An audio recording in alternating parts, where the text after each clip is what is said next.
The granite in the Great Pyramid, if you look at the famous King's Chamber, its walls and its roof are, the ceiling of the King's Chamber are all made with gigantic granite blocks. For 40 years, Graham Hancock pointed at the same piece of stone and asked the same question.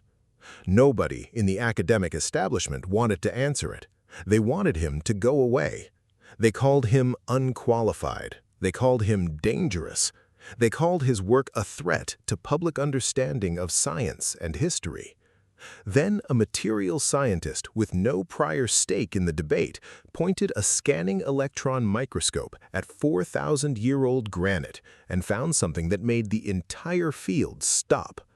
Not sand, not copper residue, a mineral rated 9 on the Mohs hardness scale. A mineral used today to cut the hardest engineering materials on Earth. It had been sitting inside those ancient cutting grooves since before Rome was founded, and Hancock had been right about the question the whole time. The problem in the stone. Ancient Egypt built with two materials, limestone for the bulk, granite for what mattered most, the outer casing of the Great Pyramid, the internal passages and chambers, the obelisks that carried royal proclamations, the sarcophagi that held the most sacred remains, the innermost sanctuaries of the most important temples. Wherever the ancient Egyptians wanted to make something permanent, something sacred, something that would outlast every civilization that came after them, they used granite. Specifically, the red and gray granite quarried at Aswan, nearly 900 kilometers south of Giza, then transported by the Nile to the building sites of the north. Inside the Great Pyramid, the King's Chamber is built entirely from Aswan granite. The 5 courses of granite beams forming the relieving chambers above it, each slab weighing between 25 and 70 tons, were cut and fitted with tolerances that engineers who have measured them describe as extraordinary. The sarcophagus in the King's Chamber is a single hollowed block of red granite, too large to fit through the current entrance to the pyramid, which means it was placed inside the chamber before the chamber was sealed around it. But the Great Pyramid is not the most extreme example of what ancient Egyptian granite workers achieved. That title belongs to the Serapeum at Saqqara.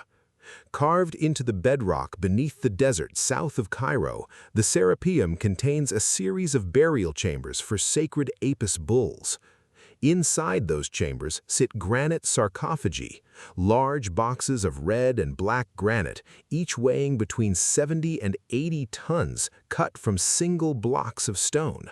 Their lids, each weighing roughly 27 tons, fit so precisely against the box rim that when sealed, they create a near airtight contact that engineers who have examined them describe as requiring tolerances measured in hundredths of a millimeter across a contact surface several meters long. The exterior surfaces of the boxes bear none of the rough tool marks that conventional abrasive and copper methods produce. They are polished to a mirror finish that reflects light across the chamber walls. No modern research team has attempted to explain how that finish was achieved with the tools the textbook credits. The conventional account has no explanation to offer. It simply does not discuss it. Flinders Petrie, the founder of modern scientific archaeology in Egypt, was among the first to examine the granite work systematically. In the 1880s, he documented something he found deeply puzzling: hollow cylindrical cores pulled from Aswan granite, bearing spiral grooves on their outer surfaces. Petrie analyzed the pitch of those grooves carefully and concluded that whatever had drilled them was cutting through the granite at a feed rate of approximately 0.1 inches per revolution, meaning that with each full rotation of the drill, the cutting surface was advancing 1/10 of an inch into solid granite. Petrie, who was not given to dramatic statements, called this rate of cutting extraordinary, stating in his published work that it indicated a cutting action far exceeding what modern practice had achieved with any known method. That was the 1880s. Petrie's observations sat in the archaeological literature for over a century. Most people who read it moved on without asking the logical follow-up question: One who did was Graham Hancock, the man who kept asking. Graham Hancock was born in Edinburgh, Scotland in 1950 and spent his early career as a journalist for The Economist and other major publications. He came to ancient history not through academia, but through reporting, through the habit of asking sources to demonstrate their claims rather than accepting assertions at face value. What he found when he applied that habit to the accepted account of ancient Egyptian technology was a story that consistently failed to withstand demonstration. His 1995 book, Fingerprints of the Gods, which sold millions of copies in the years after its publication, made a central argument that the academic establishment found threatening precisely because it was specific, not vague speculation about lost civilizations, but targeted technical objections to the mainstream account of how particular things were built. The granite work at Giza, the precision machining evident in ancient artifacts, the features that engineers recognized as beyond the capabilities of the tools the textbooks credited.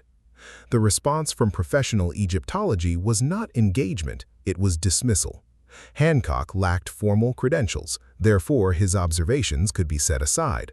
The logic was circular. The evidence doesn't matter because the observer is unqualified. The observer is unqualified because the credentialed community disagrees with the evidence. For 30 decades, that circularity held, not because anyone demonstrated Hancock was wrong, but because the institutional machinery of academic respectability is very good at not looking at things it has decided not to see. In 2022, Netflix released Hancock's documentary series Ancient Apocalypse, bringing his arguments to an audience of tens of millions of viewers in weeks. The Society for American Archaeology responded with an open letter to Netflix, criticizing the series, arguing it promoted pseudoscience and caused real harm to public understanding of the past. In 2024, Hancock debated Dr. Flint Dibble, an archaeologist from Cardiff University, in a widely watched exchange on the Joe Rogan Experience that attracted more than 10 million views. The debate was substantive, pointed, and revealing, not because one side won, but because the technical objections Hancock had been raising for 30 years still had no satisfying conventional answers. The granite question specifically remained open. Hancock's challenge was straightforward. The official account says the ancient Egyptians cut granite using copper saws and sand as abrasive. Demonstrate it. Show me surfaces produced by copper and sand that match the ancient examples. No one had done it. No one had come close. Then someone decided to actually look at what was inside the ancient cuts: copper, sand, and the test that failed. Before addressing what the scanning electron microscope found, it is worth being precise about what it was expected to find, because that expectation reveals exactly what the mainstream account predicts and why the actual finding is so significant. Copper rates approximately 2.5 to 3 on the Mohs hardness scale, a measure of how resistant a mineral is to scratching. Granite contains quartz, feldspar, and mica. Quartz, granite's hardest component, rates 7 on the Mohs scale. The basic principle of abrasive cutting is that your cutting medium must be harder than the material you are cutting, otherwise the cutter wears away while the surface being cut remains intact. Copper at 2.5 to 3 cutting quartz at 7 is not a viable cutting system under any plausible combination of pressure and lubrication. Sand, which is primarily quartz and therefore also rated at 7, creates a temporary exception, but only if the sand particles are finer than the surface being cut and are maintained consistently between the copper tool and the granite. The moment the copper distorts, which it does rapidly under the required pressure, the sand particles embed in the soft metal and lose their effectiveness. Dennis Starks, an experimental archaeologist at the University of Manchester, spent years testing this. He built accurate replicas of the copper tube drills and flat copper saws that the mainstream account credits. He sourced appropriate sand. He applied what the evidence suggested about ancient technique as faithfully as he could. His published results showed that copper tube drills with quartz sand could drill granite, but at a rate of advancement measured in millimeters per hour, with rapid copper degradation that required continuous tool replacement.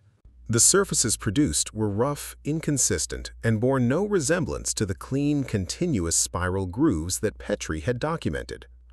What is significant is that Petrie himself did not fully believe in the copper and sand explanation.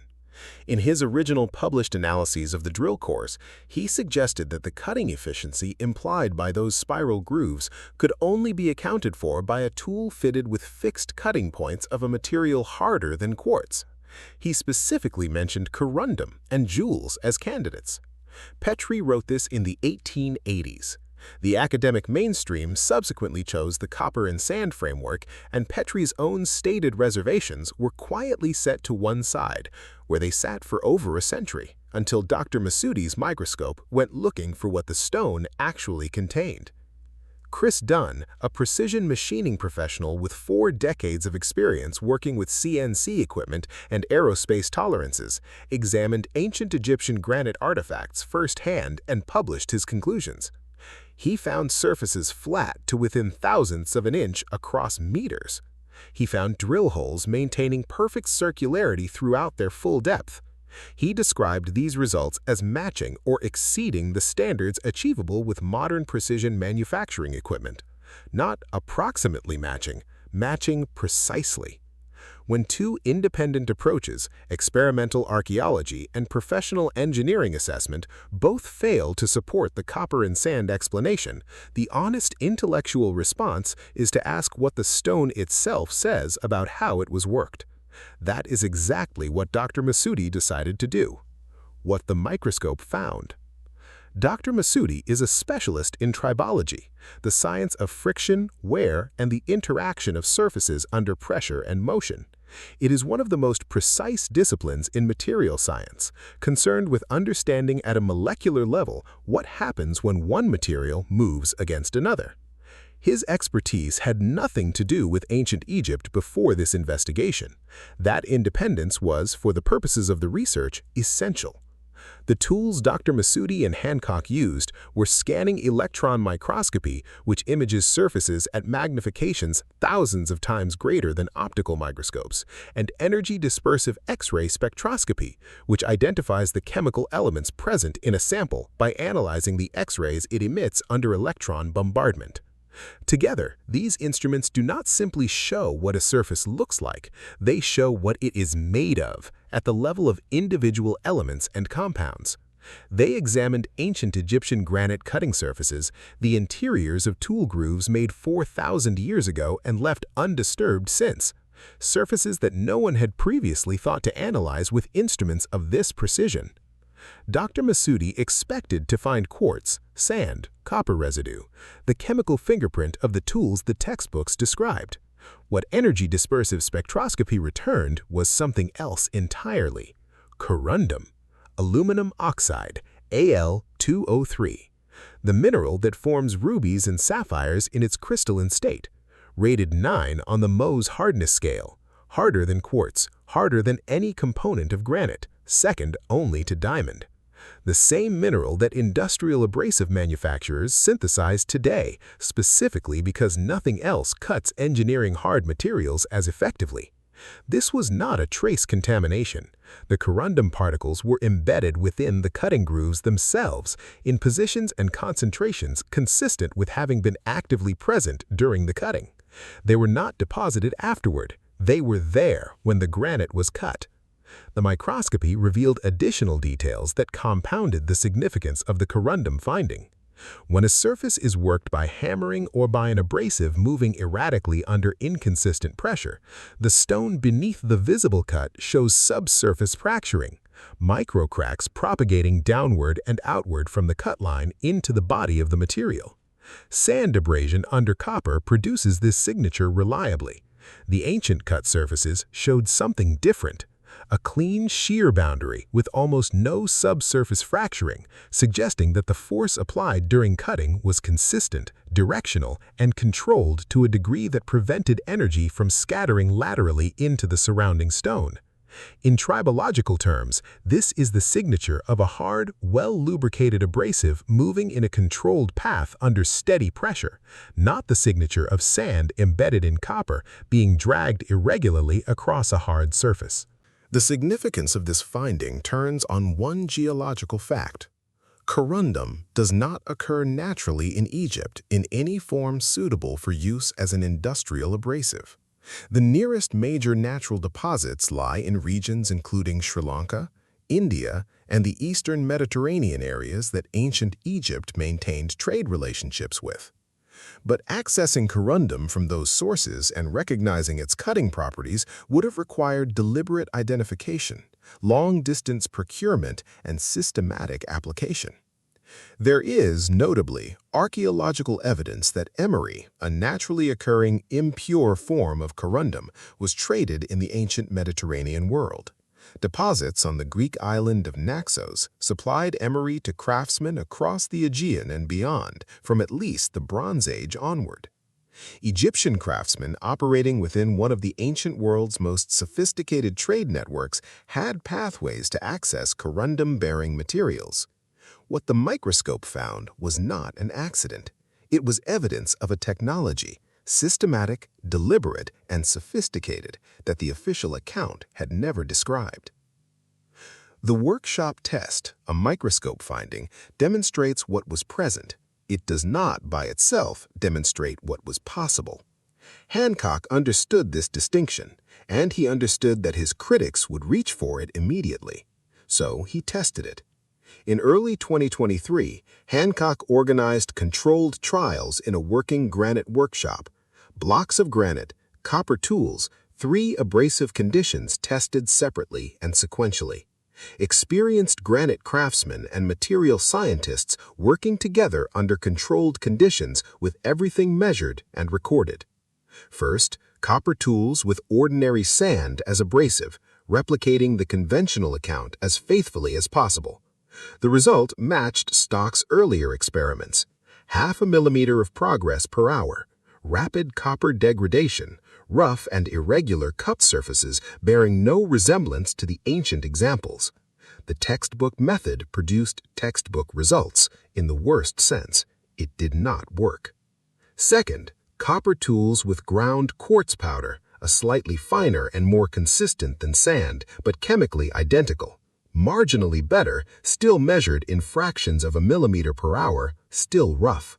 Third, copper tools with a slurry containing corundum mixed with quartz as a carrier medium. The change was immediate and striking. The copper stopped fighting the granite and began directing the abrasive efficiently across the cutting surface. Resistance dropped. The cut became smooth. Progress jumped to over 3 millimeters per hour, more than 6 times faster than the sand condition, and tool wear fell substantially. Nick Giza, a craftsman with 30 years of professional granite work behind him, was part of the trial. He had spent his career testing every plausible method for reproducing ancient granite surfaces and had consistently hit the same wall. Nothing he tried came close to what the ancient examples showed. When he set the copper tool into the groove with the corundum slurry and pushed, he later described the experience as the first time in 30 years that the material felt cooperative, like the tool and the stone were finally working with each other rather than against each other. Then came the drill cores. Corundum slurry loaded into a copper tube drill, pressed into granite, and rotated. The cores extracted from that process displayed the same distinctive spiral groove pattern that Petrie had documented in the 1880s and declared extraordinary, the grooves that no previous experimental method had ever reproduced. They appeared on the workshop table, cut fresh that afternoon, matching the profiles of artifacts that had sat in Cairo for over a century as examples of technique no one could explain. One afternoon, one material, the answer to a mystery that had been open since the Victorian era.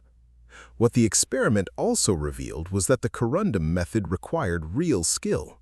The slurry concentration had to be maintained within a specific range. Too thin and cutting efficiency collapsed. Too thick and the groove clogged. Pressure had to be even, temperature managed, consistency sustained. In the workshop trials, the team found that the optimal corundum particle size was between 100 and 150 microns. fine enough to maintain consistent contact with the granite surface, but coarse enough to hold its cutting edge through multiple passes. Getting the mixture wrong by even a modest margin produced cuts that degraded toward the same roughness that sand abrasion leaves. Getting it right consistently across the hours or days required to hollow a sarcophagus or core a shaft required a level of trained muscle memory that only sustained practice produces. This was not a technology anyone stumbled across accidentally. It was a technology developed, refined, and transmitted through practice. The kind of knowledge that lives in hands, passed from craftsman to apprentice across generations, and that disappears completely when the chain breaks. The chain broke, the knowledge vanished, and for 4,000 years the cuts it left behind sat in the stone asking a question that everyone had agreed to answer incorrectly rather than look at carefully.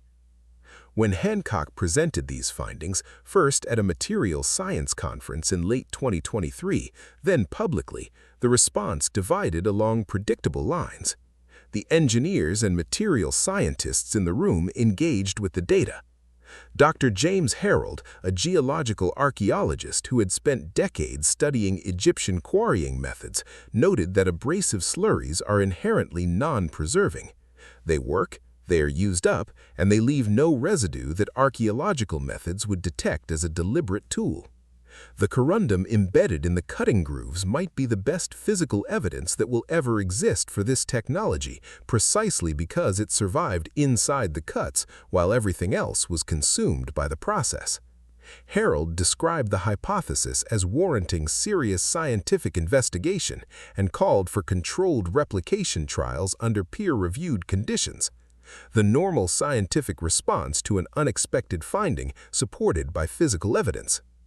Professional Egyptology responded differently, and the nature of that response revealed something important, not about the evidence, but about the institution. The objections were not technical. No Egyptologist demonstrated that copper and sand could produce the observed surfaces. No one provided experimental results matching the ancient examples by the conventional method. No one explained the corundum particles inside the cutting grooves. The objections were about Hancock's credentials and about the principle that outsiders should not be permitted to question settled conclusions, regardless of what the physical evidence shows. The Society for American Archaeology's open letter to Netflix following Ancient Apocalypse argued that alternative archaeology caused harm to indigenous communities, a charge that, whatever its validity as a broader cultural critique, had nothing to do with whether corundum was present in ancient cutting grooves. Conflating the cultural politics of alternative archaeology with the specific technical question of what abrasive was used to drill granite is not a rebuttal, it is a change of subject. This pattern has precedent outside Egyptology. In the early 1980s, Australian physician Barry Marshall proposed that stomach ulcers were caused by bacterial infection, a finding that contradicted decades of established medical understanding. The medical establishment dismissed him for years. He eventually demonstrated the point by infecting himself with the bacteria, developing gastritis, and treating it with antibiotics. He received the Nobel Prize in Physiology or Medicine in 2005.